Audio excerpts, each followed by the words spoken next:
Kaixo Tulankide podcasteko entzule guztioi, gaurkoan kirol kontuekin gatorkizue. Eta horretarako, kirol prestakuntzan aditua den Kepa Larrearekin egin dugu hitzordua. Atlon kirol zerbitzuko kide da Larrea, eta urte asko daramatza kirolariak lasterketetarako prestatzen. Kaixo Kepa. Kaixo. Ongi etorri Tulankide podcastera. Mila esker. Bueno, eta aipatu zuen bezala, harreratxoaren pixkatxo bat azalpenak emateko, nundik eta Atlon nundik hasi izan zerbitzua ematen ez, 85ean kirol medikuntza zerbitzuak emate zituen hainbat zerbitzuaren barruan, nolabait balio erantsi bat emateko hasi ginean prestaketak eta gauzak egiten. Eta badakidanez, lehenengo galderatakoa izango dena, Behobia Donostiko asuntuaz, egia esan, gai horrekin hasi ginean prestaketak gehienak eta egiten. Behobiarako prestatzen ez da? Hori da. Bueno, eta esan duzu, Behobia igandean da. Ja prestakuntza egin beharra, eginda izango dute korrikalari denek. Zer hartu beharko lukete kontuan bai ala bai igandean? Etxeko lanak inda hon barute. Egia esan, Behobiak eraldaketa handi bat izan du, urte guzti hauetan, baina azken urte hauetan ikusten da, jendeak serio hartzen dula froga hau, azkenean serio hartu barrian ekintza dira, 20 kilometrotako lasterketa bada. Bai zeon garai batean, postu moduan da, fai batean atatzen zian gauzak, eta baiaia prestatu gabe ateratzea, horrek suposatzen ditun, arriskuak, lesioak, eta baina nik uste jendeak ondo prestatzen ditula gauzak. Eta bai evoluzio horren barruan, etxeko lanak egin da daude. Aste hau izan behar du zerbait atxeden lasaia edo ariketa fisikori suabe egitea, nolabait gorputza berriro, bai energia aldetikan, bai esaten den elikadura, hidratazio eta guzti hori dana konpensatzen jun, alik eta gehien deposito hori danak ondo beteta euki, iganderako preste egoteko. Zer gertatzen da? Jai handi badala, Behobia. Eta orduan askotan ebai, beti markatzen diren pauta horiek ez, berok eta bestea da, egin beharrekoak dira. Baina badakit ere, nolabait popular izen hori ematen zaion parte hortan dagoen jende mordo batek, beroketak eta iteko zailagoa izaten dutela. Zergatik? Irtera puntuan jartzerakoan dana pilatuta egoten gara, horrek ebai, giza goxotasun horrek beroketa saio hori ematen du. Kontutan, bai hidratazio puntua ona izatea, ondo gozaltzea, 3 ordu lehenago, eta garrantzitsuena, nire ustez da gozatzea. Bakoitza badaki entrenatu duen arabera zer egin behar duen, dauden pauta horiek eta dana ondo bete, eta sufrimendua alik eta gutxien izatea, eta gozatzea alik eta gehien izatea. Behobia herrikoia esango nuko dala ez, baina gaur egun, ez dakit, kirolari askori motz geratzen zaie edo txiki geratzen zaie Behobia bezalako lasterketa bat ez, 20 kilometro bakarrik egitea. Zer gertatzen da? Nire ustez, Behobia hasianean Donostine bai oso arrakastatxua zen Donostiko maratoia. Bai maratoiak izan zuen garaiaetan, hain izitzaiten oindala 40 urte, atzera, ez, Donostiko maratoiak oi hartzun handia zuen. Baina zan gehiago kompetizioan, ez da, arlo txiki bat, bai zeona parte bat atzekaldean popularra edo herrikoia izate horrek, kutsu hori mantendu, baina zan, jetxira dukizun da Behobia sortu zen. Claro, maratoitikan Behobiara erdia egitera, jendearen parte hartze handiagoa izatea eta erakargarriagoa eta nolabait bai albideratzeko errestasuna handiagoak, ez. Eta nik uste Behobia bai hartu zula indarro hori. Eraldatu bai, baina hasiera-hasieratik egon da, zati bat oso kompetitiboa aurren dagona eta atzekaldean oso herrikoia. Eta nik uste gauza hori danak eta aurrera eman ditula. Jendeari motz gelditu zaiola? Bai, asfalto munduan gehien bat 42 kilometro entzuten da, ez, azkenean maratoia. Baina bai daude 1 kilometrotako lasterketak. Baina bestaldera pasatzen bagea asfaltoa edo errepide uzten badego alde batea eta mendialdera juten bagea, bai da lasterketa motzetatikan oso luzetara pasagea. Baina adibidez lasterketa batean esatea, eta korrikalari batzuk esatea, Ez, ni apuntatu naiz lasterketa motzera, 3 daude, adibidez. Eta bata 52koa, bestea 80koa, eta bestea 175koa. Eta ni motzera apuntatu naiz 42. Motza ez da. Luzea da, gertatzen dana da, ez dakit ze sortzen dan hor gizakian, gabiltzala beti reto edo bilatzen, eta gainditu beharra, ez? Gorputza ditu mugak eta gainditu beharra. Eta horrek bai eman gaitu froga luzetara. Arnaz luzeko frogak, ezatena, erresistentziako lanak betetzera. Hor modak eta egongo dira, ez? Ez dakitxoin ze lasterketa hola luze dagon boladan edo... Bai, moda... Ni ustez, moda baino gehiago, adibidez, ez? Aipat hasi gara asfalto edo errepideko lasterketak, ez? Eta ja bat burura etortze zaitez, eta indar asko hartu zuna, motza da, 10 kilometrotakoa. Baino jende asko parte hartzen du. Eta jende horren artean, emakumezkoa dira parte hartzen dutenak, nolabait esateko, portzentai handi batean, ikusita beste lasterketetan. Eta esatezu, klaro, 10 kilometroak ez gaitu hainbeste bildurtzen. Baina ja, hasi zianean luzeak, jendeak errespeto batekin hasi zian. Eta netzat, galdu da, momentu honetan, errespeto hori. Galdu egin da. Eta jendea sartzen da, illa prestatu gabe, lasterketa luze horietara. Eta niri bai ematen dit pixkat beldurra, ez? Ni bilina, pertsona, ni bilina izo 40 kilometrako eta net bat batean 160koa, ez haizu. Evoluzio batean bar du eta jun barrezu. Eta horrek ekarri duna da mendi lasterketak. Mendi lasterketak hemen oi hartzun hartzen hasi zian, gutxora 2000 batean. Baina hain, herri bakoitzak, hemen Bailaran, bakoitzak. Azkena sartu dana Aretxabaleta izan da. Baina, daina dakagun mendi lasterketa. Neurrian, egia esan, neurrikoa dira, 21 ingurukoak. Baina, bai beste aldea jarri da, edo moda edo hartu du indarra, eta hasi dira, ultratrailak deitzen da lasterketetara. Bideratzen, bai herria, jendea, eta buna ikaragarri izan da. Eta atletismo arlokoak beldur pixkat eukizuten jendean mendira jongo zan eta errepideak ustuko zian. Eta nik uste dut ez hor, badagola oreka bat, baina bai, jendeak bilatu du naturarekin eta mendiarekin erlazio hori eta horrako lasterketak, luzeak. Eta erronka luze horiek, ez, eukiko dute prestaketa ere, beste modu bateko izango dute, zer hartu behar izaten dute kontuan edo hori prestatzeko orduan?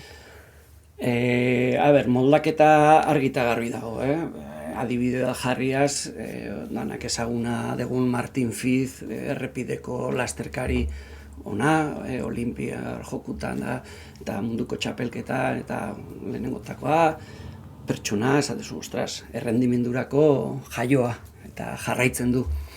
Eta bengo bidatu zuten mendi lasterketa batea eta maratoi batea. Eta arek esan zuen, primera y última, esan zuen. Nien ez bueltatzen mendi lasterketa batera gehiago. Zergatikan etzalako egokitu, naiz eta beha maratoiak egin oso desberdina da. Lauan, gora berak, terrenoa, orduan parte hartzen duenak horrelako lasterketan da, bai jumar du adaptazio bat egiten. Errepidetik mundutik bazatoz, mendiko ibilbideak eta oinez, korrika, danetik egin da. Txirrindularitzi datozenak, bai eukidezakezu oinarri bat fisiologikoa, baina bai mardezu egokitzapen bat ingurura. Eta hori bai dago entrenamenduaren lehenengo niretzat arau garrantzitsuena.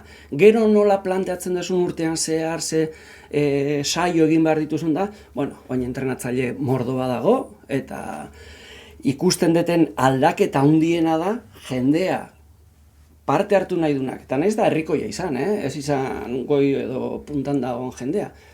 Hasi dela, bai prestatzaile hartzen, bai elikadura aldetikan programak eta bideratzen, eta gauz danak dira azken finean, zuk horrelako gaz batekin nahi desunean, osasun arloare bai hor ikutzea. Eta hor belarri edo buruan eukitzea hori hartzun moduan. Hori galdetu nahi notzun, ez? Ez dakit olako ultratrailak eta gorputza olako, ez?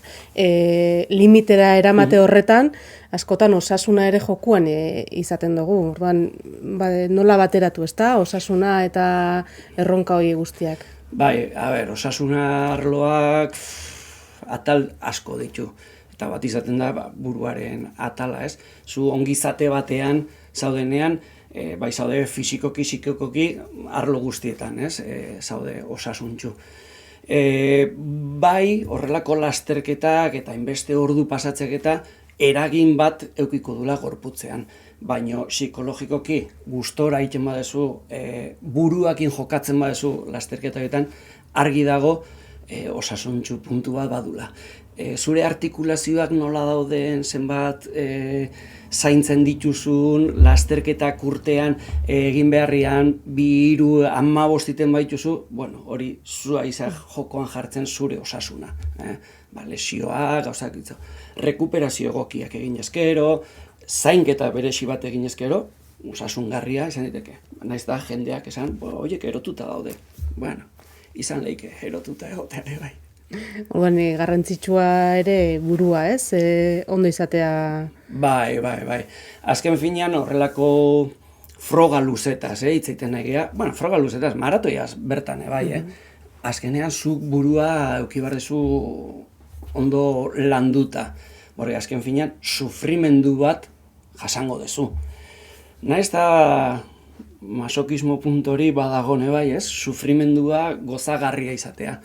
Eta azken finean hori da, horrelako frogakin, sufritzearekin gozatu eta iristea zure helburua, ez bazara lehenengotakoa, bada ondo bukatzea helburu. Eta hori burua, eta sufritzearena behar bada landu leike, baina nik uste batekin datorrela askotan, genetan ekartzen da sufrimendu gaitasun hori aurrera itea, bai. Importantea da. Ez dakit, seguru ez dagoela guztientzate hola gomendiorik ematerik, baina adibidez maratoi bat prestatzeko orduan edo mendilastarketa bat egongo da ezberdintasuna, ez? Zer hartu kontuan gure burua prestatzeko? Bera, nik argita garbi dakat, bakoitzak jakin behar dula nundakan bere muga, eta hori garrantzitsua da. Eta batez ere hasieran, bueno, guk atromesera kirol medikuntza dakau, ez? Eta ez da propaganda itxeko eta zer ez, baina zu kirol medikuntzara esfortzu froga bat egitea jutezeanean, jutezea jakiteko zure balore batzuk. Hau da, fisiologikoki nola zauden. Zure biostaupadak, ritmoak eta gauz desberdinak. Medikoak aztertzen dizu eta, bueno, ematizkizu, edo ematizu abia puntu bat. Bakoitzaren abia puntua hor dago. Eta abia puntu hortatikan gora egitea da, ondo antolatutako entrenamenduak egitea, frogarako dagoen periodo edo bide hori nahikoa izatea, batzutan moztu nahi dugu eta nahi dugu erdiarekin egitea, ez, goazen hartzea, denbora eman diezaiogun, gorputzaren adaptazioa. Eta hori danontzako da. Jakin zure abia puntuan dagoen, jakin zure helburua zein dan, helburu hori betetzen zoazen bezala einean entrenamendutan jakingo zu iritsiko zaren edo ez, eta gai ikusten basea, ez lasterketa egunean helburu hori aldatu. Hori askotan gertatzen da, dakazu helburu bat, eta oso ondo ikuste zara hasieran, eta nahi duzu hori baino hobeto egitea.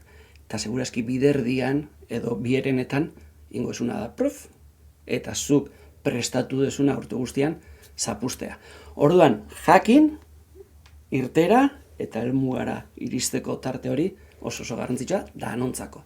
Eta zer egiten duzun tartean, hori beste lan batzu dira. Hori bakoitzari, ez? Pertsonalizatuta. Hori da. Bueno, eta Silvia Triguerosen prestatzaile zaitu bere, bai? Ez da, azken aldian nahiko entzuten dugu bere izena. Zelako lana egiten zabi Silviarekin, eta zein esango zeinuke dela bere garapen honen sekretua, edo... Bueno, lehen aipatu duguna, Bueno, egia zen, Silviarekin hasi ginen gaina modu oso xelebraetan, porque bea bere burua gehiago alpinista zan, mendian ibiltzen zan, baina, bueno, lasterketa puntual batea juntzan, familiko batzukin, eta gustatu inzitzaion, eta zizan lasterketak egiten. Eta, bueno, esfortzu froga bat etorri izan, hemen ederlanen lan egiten du, eta, bueno, hortan ezagutu ginen, eta hasi ginen entrenatzen.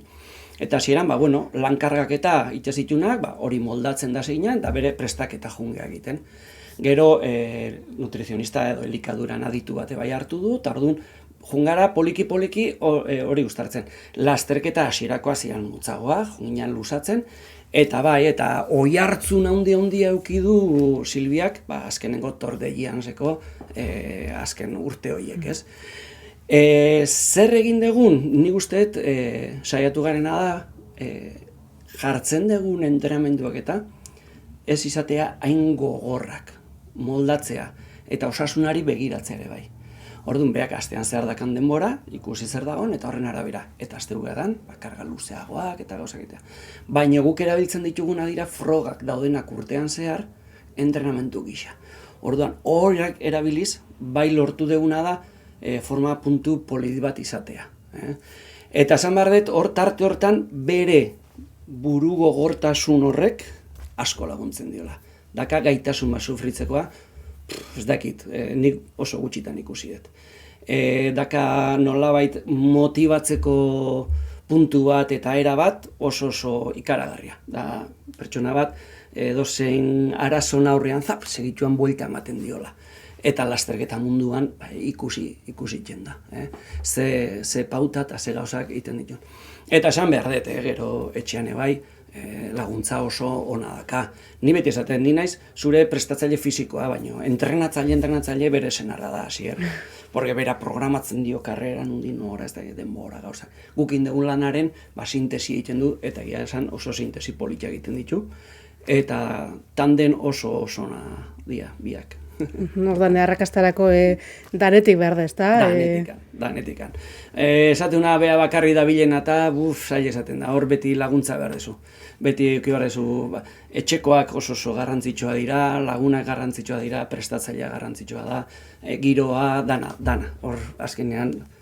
Eta egia esan, mendi arloan hitz egiten nahi ganez, Euskal Herrian eukidegun mendiarekiko joera eta guztia argi eta garbi ikusten da. Jendea kanpotik etortzen dianak ona ikustean ez da.